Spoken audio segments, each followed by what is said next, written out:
Good evening, Audrey and Ava. Gigi thought she would read to you tonight The Polar Express. I believe you have this at your house, and Mommy and Daddy might have read it to you. This book was written by Chris Van Allsburg. He's our author, and he also did the pictures, so he's our illustrator. It was written in 1985. My goodness. So it is 37 years old. Is that older than you girls? I think it might be. The Polar Express. Let's see if I can get the book so you girls can see it and Gigi can see it. She's having a hard time seeing it. One Christmas Eve, many years ago, I lay quietly in my bed. I did not rustle the sheets. I breathed slowly and silently. I was listening for a sound a friend had told me I'd never hear: the ringing bells of Santa's sleigh. There's no Santa, my friend had insisted, but I knew he was wrong. Late that night, I did hear sounds, though not of ringing bells. From outside came the sounds of steam and squeaking metal. I looked through my window and saw a train standing perfectly still in front of my house. It was wrapped in an apron of steam. Snowflakes fell lightly around it. A conductor stood at the open door of one of the cars. He took a large pocket watch from his vest, then looked up at my window. I put on my slippers and robe, and I tiptoed downstairs and out the door. "All aboard!" the conductor cried out. I ran up to him. "Well, are you coming?" "Where?" I asked. "Why, the North Pole, of course," was his answer. "This is the Polar Express." I took his outstretched hand and he pulled me aboard.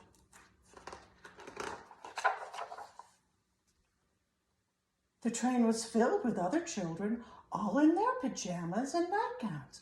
We sang Christmas carols and ate candies with nougat centers as white as snow.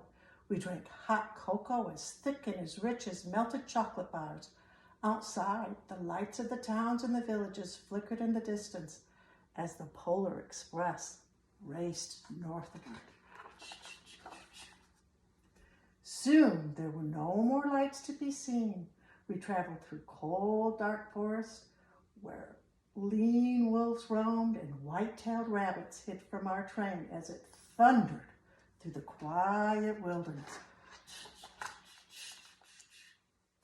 We climbed a mountain so high it seemed as if we would scrape the moon, but the Polar Express never slowed down. Faster and faster we ran along, rolling over peaks and through valleys like a car on a roller coaster.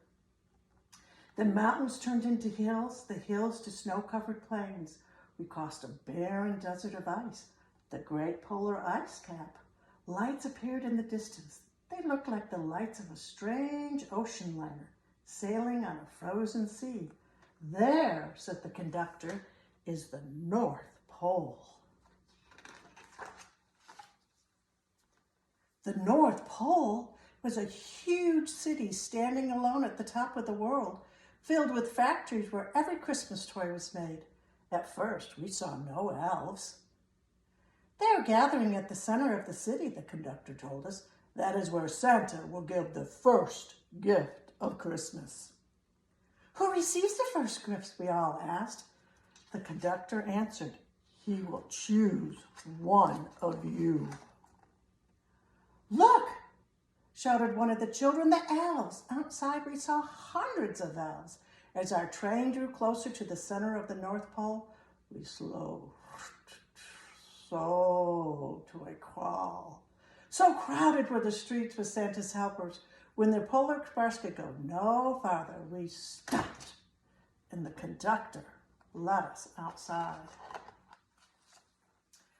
We pressed through the crowd to the edge of a large open circle, and in front of us stood Santa's sleigh.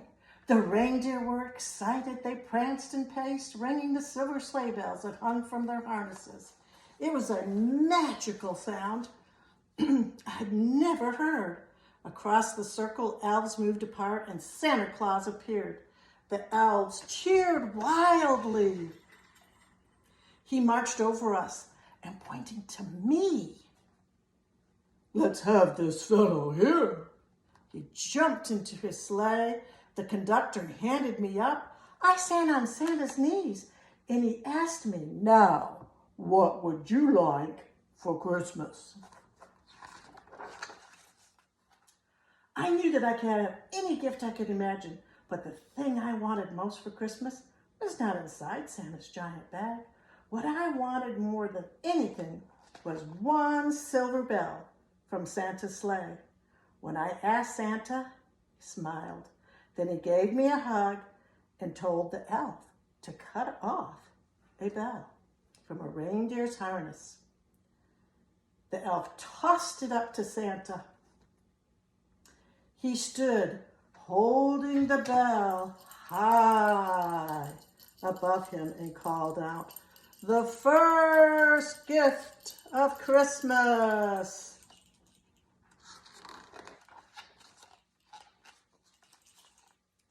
A clock struck midnight. Dong, dong. The elves roared their approval and Santa handed the bell to me. I put it in my bathrobe pocket.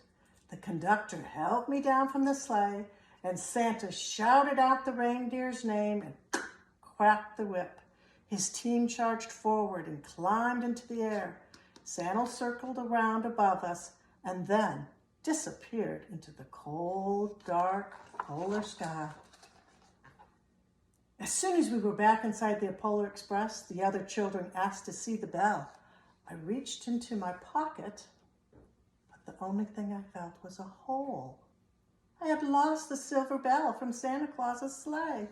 "Let's hurry outside and look for it," one of the children said, but the train gave a sudden lurch and started moving.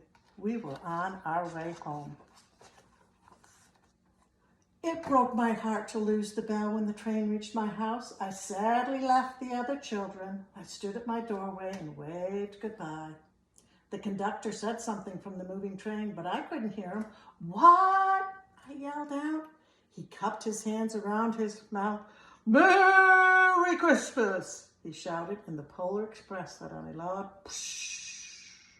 blast from its whistle and sped away. On Christmas morning, my little sister Sarah and I opened our presents.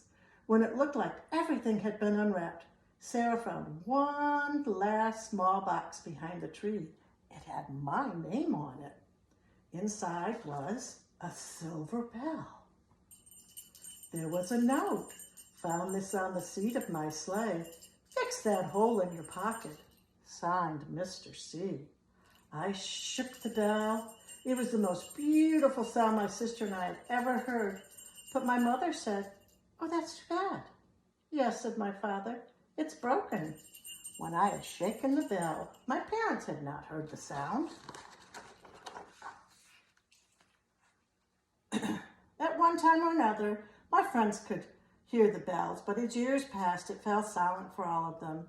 Even Sarah found one Christmas that she could no longer hear its sweet sound. Though I've grown old, the bell still rings for me, as it does for all of those who truly believe. Gigi can still hear the bell. I bet you can hear the bell too.